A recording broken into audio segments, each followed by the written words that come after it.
Morning, Mr. J Motovlog here, and nakita nyo naman yung title natin na gagawin nating touring bike ang ating Aerox.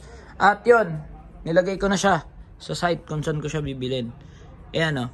So meron ako nakita kasi guys sa Lazada. So order na lang kayo. Pero kung gusto nyo, pwede kayong order sa akin. Kaso 5K bibenta ko sa inyo to. Siyempre kailangan may tubo tayo. And then, ito guys yung magiging itsura ng Aerox kapag ginawa na natin. No? Gagawin kong touring bike yung Aerox ko guys. No? Yan o, maangas guys no. Pag ginawa natin siyang touring bike.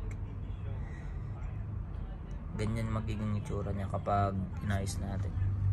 Pero maganda nga sana kung banda rito yung ano natin. Kaso maglalagay pala tayo ng box no. So mas maganda pala yung pwesto nito.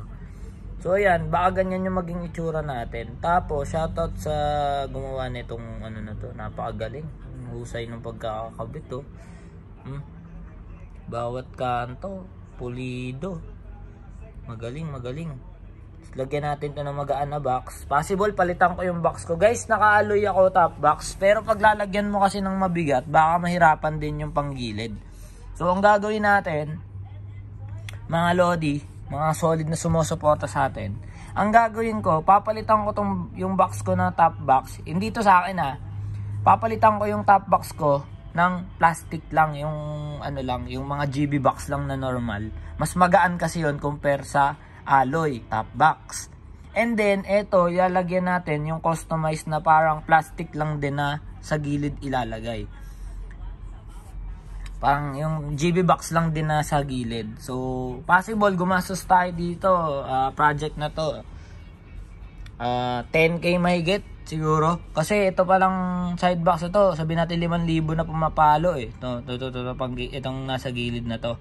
Or pwede ko rin naman gawin is ipa-welding ko yung ganito. Kung may bracket na ako kaso hindi, wala siya sa gilid, pwede ako magpa-welding kasi MIG lang naman gagamitin or TIG lang naman na welding So madali lang naman to.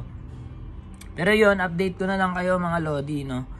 Pero ganito, possible ganito yung maging itsura nung project natin sa Doxu natin. Aerox Doxu no. Shoutout sa mga ka-Aerox natin no, Aerox Doxu riders.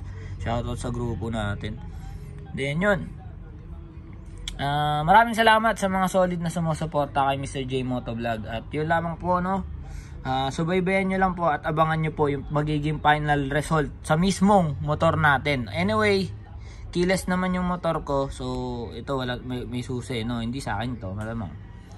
So at shoutout nga pala sa may-ari ng ano na to, shop na to. Ito yung ano niya, top box with side bracket Yamaha. So yan yung ano niya, yung pangalan niya. So yun lang guys, abangan nyo na lang po no. Salamat.